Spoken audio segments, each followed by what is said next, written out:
नमस्कार दोस्तों आज मैं आपको बिहार के एक ऐसे साइंटिस्ट के बारे में बताऊंगी जिनके बारे में शायद ही लोग जानते हैं, जो कि इतने प्रतिभाशाली और जीनियस थे, जिन्होंने मशहूर वैज्ञानिक एल्बर्ट आइंस्टीन तक की थ्योरी को भी चुनौती दे दी थी और जो नासा में बतौर साइंटिस्ट काम कर चुके हैं और जिनका दिमाग कंप्यूटर से भी तेज दौड़ता था। दोस्तों, एल्बर्ट आइंस्टीन के बारे में तो हम बचपन से ही पढ़ते आए हैं कि वो दुनिया के सबसे बुद्धिमान व्यक्ति थे और उनके जितना ज्ञानवान कोई पैदा नहीं हुआ था।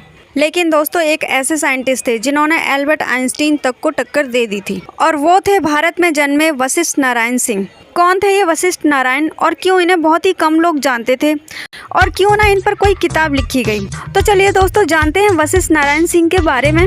मैं हूँ आयशा और आप देख रहे हैं channel real facts with Ayesha. Vashishtha Narayan का जन्म 2 अप्रैल 1942 को पटना के बसंतपुर गांव में हुआ था। उनके पिताजी पुलिस कांस्टेबल थे और इनके 5 भाई बहनों के परिवार में आर्थिक तंगी के चलते इनका जीवन बीता, लेकिन इससे उनकी प्रतिभा पर कभी कोई फर्क नहीं पड़ा। वशिष्ठ नारायण पढ़ने में बहुत तेज़ थे, इतना तेज़ कि गरीबी को भी पीछे छोड़ दिया। ऐसे बच्चों के लिए इंग्लिश में एक वर्ड है प्रोडिजी। उनका दिमाग बहुत तेज़ था और उन्होंने अपने बलबूते पर पटना यूनिवर्सिटी में एडमिशन लिया। पटना यूनिवर्सिटी में एडमिशन होने से पहले लोग सिर्फ उन्हें एक होनहार स्टूडेंट मानते थे, पर यूनिवर्सिटी में कुछ ऐसा हुआ जिसने सबको चौंका दिया। दरअसल वो मैथ्स में अपने सीनियर्स के भी सवाल सॉल्व कर दिया करते थे और कॉलेज के प्रिंसिपल डॉक्टर नागेंद्र नाथ थे, जो कि खुद एक मैथ्स के प्रोफेसर थे। वो तक वशिष्ठ नारायण से काफ़ी परेशान थे, क्योंकि वशिष्ठ नारायण मैथ्स की क्लास में अपने अध्यापक से अजीबोगरीब सवाल पूछते थे, जो कि उनके टीचर्स को भी नहीं आते थे और टीचर्स के गलत पढ़ाने पर वो अपने टीचर्स को भी डांट देते थे। तो डॉक्टर नागेंद्र नाथ ने वशिष्ठ नारायण को सबक सिखाने के लिए उनका एक अलग एग्ज़ाम लिया। उन्होंने एक ऐसा असाइनमेंट सेट तैयार किया जो कि वशिष्ठ को कभी नहीं पढ़ाया गया। फिर जब एग्ज़ाम के बाद डॉक्टर नागेंद्र नाथ ने पेपर चेक किया तो उन्हें अपनी आंखों पर विश्वास नहीं हुआ। वशिष्ठ नारायण सिंह ने न सिर्फ उन सभी सवालों के सही जवाब दिए, बल्कि सवाल के जितने पॉसिबल तरीके थे उन्हें उन सभी तरीक़ों से सॉल्व किया और इसके बाद वशिष्ठ के लिए यूनिवर्सिटी के नियम ही बदल दिए गए और वशिष्ठ नारायण को पहले साल से सीधा BSc maths honours final year में प्रमोट किया गया। सीधा फाइनल ईयर में आने के बाद उन्होंने डिस्टिंक्शन से क्लास में टॉप किया। कॉलेज में अपने दूसरे वर्ष के अंत तक उन्हें एमएससी मैथ्स की अंतिम परीक्षा देने की अनुमति दी गई। एमएससी फाइनल ईयर के सबसे होनहार बच्चे ने कॉलेज ड्रॉप कर दिया, इस डर से कि उसका टॉप रैंक वशिष्ठ नारायण को प्राप्त हो जाएगा। वशिष्ठ नारायण सिंह जब पटना साइंस कॉलेज में पढ़ते थे, तभी कैलिफोर्निया यूनिवर्सिटी के प्रोफेसर जॉन कैली की नज़र उन पर पड़ी। कैली ने उनकी प्रतिभा को पहचाना। 1965 में वशिष्ठ नारायण को अपने खर्चे पर अमेरिका ले गए। साल 1969 में उन्होंने कैलिफोर्निया यूनिवर्सिटी में पीएचडी की और इसके बाद अब वो डॉक्टर वशिष्ठ नारायण बन चुके थे। पीएचडी के बाद डॉक्टर वशिष्ठ नारायण ने स्पेस ऑर्गेनाइजेशन नासा ज्वाइन किया और 1969 में नासा का अपोलो मिशन लॉन्च हुआ। फ्रेंड्स, ये अपोलो मिशन वह है जिसने इंसान को चांद पर पहुंचाया था। इस मिशन के दौरान सारे कंप्यूटर्स कुछ देर के लिए बंद हो गए थे। तभी वशिष्ठ नारायण ने एक गणित लगाकर एक हिसाब निकाला और जब कंप्यूटर्स चालू हुए तब वशिष्ठ नारायण और कंप्यूटर्स का कैलकुलेटर बिल्कुल सेम ही था। 1973 में उन्होंने भारत आकर शादी कर ली और फिर अपनी पत्नी के साथ अमेरिका वापस चले गए। ज़िंदगी में सब कुछ अच्छा चल रहा था। फिर एक दिन उन्होंने अपने जूनियर की एक गलती पर उन्हें एकदम से इग्नोर करना शुरू कर दिया और वो काफ़ी चिड़चिड़े भी होने लग गए थे, इतना इरिटेट कि वो पहले कभी नहीं हुए।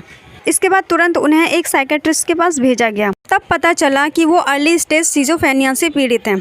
इसके बाद उन्हें कुछ मेडिकल मेडिसिन को लेने के लिए कहा गया। उन्होंने ये बात अपनी पत्नी तक को नहीं बताई, पर कुछ समय बाद इनकी पत्नी को उनकी आदतें कुछ अजीब लगने लगीं और इनकी पत्नी ने इन्हें दवाई लेते हुए भी देख लिया। तब उन्हें और इनकी फैमिली को इनकी मानसिक अवस्था के बारे में पता चला। वशिष्ठ नारायण और उनकी पत्नी कुछ दिन अमेरिका में ही रहे और अच्छी जॉब और अच्छी लाइफस्टाइल के बाद भी उनका दिल बस हिंदुस्तान के लिए ही धड़कता रहा और 1974 में भारत वापस आ गए। वो अमेरिका से लगभग 10 बक्से भरकर किताबें लाए। लौटने के बाद उनकी फैमिली ने डॉक्टर्स की सलाह के खिलाफ उनकी दवाइयों को बंद कराया। वो पहले आईआईटी कानपुर, फिर आईआईटी मुंबई और फिर आईआईटी कलकत्ता में प्रोफेसर रहे और इस दौरान उनकी मानसिक स्थिति काफ़ी बिगड़ने लगी। हालत इतनी बिगड़ने लगी कि उनकी वाइफ ने वापस मायके जाने का फैसला किया। 1976 में इनकी पत्नी ने इन्हें डिवोर्स दे दिया। पत्नी के इस फैसले ने उन्हें एकदम तोड़ कर रख दिया था। उन्होंने खाना पीना सब छोड़ दिया और वो पहले से ज़्यादा हिंसक होने लगे। इनकी हालत से परेशान होकर घर वालों ने इन्हें मेंटल असाइलम भेज दिया। असाइलम के दौरान इनका इलाज हुआ और इनकी हालत में सुधार देखा जाने लगा। फिर 1990 में इनके पिता का स्वर्गवास हो गया और अंतिम संस्कार के लिए इन्हें मेंटल असाइलम से पैरोल पर छोड़ा गया। इसके बाद वशिष्ठ नारायण ने वापस असाइलम जाने से मना कर दिया और जैसा कि उनकी हालत में काफ़ी सुधार था, इन्हें असाइलम से डिस्चार्ज कर दिया गया। इनके भाई अयोध्या सिंह आर्मी में थे, उनकी पोस्टिंग पुणे में हुई थी, तो वशिष्ठ नारायण भी उनके साथ पुणे चले गए।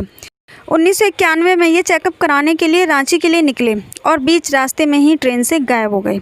इसके बाद इन्हें खूब ढूंढा गया पर कोई पता नहीं चला। 4 साल बाद वो अपनी पत्नी के गांव में एक कूड़े के ढेर में मिले। तब से उनके परिवार वालों ने उन्हें अपनी नज़रों से दूर नहीं जाने दिया। नासा में काम कर चुके और पटना यूनिवर्सिटी के नियम चेंज करवा चुके वशिष्ठ नारायण अपने डिस्ट्रिक्ट में काफ़ी मशहूर थे। इस हादसे को लोकल न्यूज़पेपर ने रिपोर्ट किया और सरकार को इनकी सहायता करने के लिए मजबूर किया। पहले इन्हें बेंगलोर स्थित NIMHANS national institute of mental health and neuro sciences में भर्ती किया। उसके बाद दिल्ली के institute of human behaviour and allied science में इनका इलाज चला। 2009 में ये वहाँ से भी बाहर आ गए और घर पर ही रहने लगे, बिल्कुल गुमनाम और हर चीज़ से बेखबर, और सिर्फ अमेरिका से लाई किताबें ही दिन भर पढ़ते रहते थे और पेंसिल से पेपर या दीवारों पर कुछ न कुछ लिखते रहते थे। 14 नवंबर के दिन पटना में उनका निधन हो गया। उनके निधन की खबर सोशल मीडिया पर काफ़ी तेज़ी से वायरल हो रही थी और खबर थी कि उनके परिवार वाले उनकी बॉडी को ले जाने के लिए सरकारी एम्बुलेंस के लिए परेशान दिख रहे थे। खबर वायरल होने पर बिहार सरकार ने अपनी इमेज को बचाने के लिए सरकारी एम्बुलेंस मुहैया कराई और इनका अंतिम संस्कार राजकीय सम्मान के साथ हुआ। वशिष्ठ नारायण सिंह को गणितज्ञ जॉन एफ नैश के साथ रखकर देखा जाता है। जॉन एफ नैश को भी सिजोमेनिया नाम की एक बीमारी थी। बस फ़र्क यही था कि जॉन नैश का इलाज हो सका और वशिष्ठ नारायण का नहीं। वशिष्ठ नारायण सिंह एक ऐसे व्यक्ति थे जिन्होंने समय समय पर अपने एक्स्ट्रा ऑर्डिनरी होने का सबूत दिया था, पर कमज़ोर सुविधाएं, पर्सनल लाइफ की परेशानियों और समाज के पागल होने के कमेंट्स ने उन्हें तोड़ दिया। ये इस देश का दुर्भाग्य नहीं तो क्या है। जो आदमी भारत का नाम पूरी दुनिया में रोशन करने में सक्षम था, उसकी मौत के बाद 2 घंटे तक उसकी बॉडी लेने एम्बुलेंस तक नहीं पहुंची। ये वशिष्ठ नारायण का नहीं बल्कि हमारे देश का नुकसान है। और इस तरह दोस्तों, हमने अपने देश के एक महान साइंटिस्ट और अपने देश के गौरव को लापरवाहियों के चलते गंवा दिया। दोस्तों, अगर वशिष्ठ नारायण को समय पर सही ट्रीटमेंट मिलता तो शायद आज वो सही होते और हमारे देश का सम्मान बढ़ाते। तो ये थी दोस्तों वशिष्ठ नारायण की कहानी। वीडियो आपको कैसी लगी ज़रूर बताइएगा, और अगर आप हमारे चैनल पर नए हैं तो चैनल को सब्सक्राइब करिए, वीडियो को लाइक और शेयर करिए। मिलते हैं नेक्स्ट वीडियो में। जय हिंद, जय माँ भारती।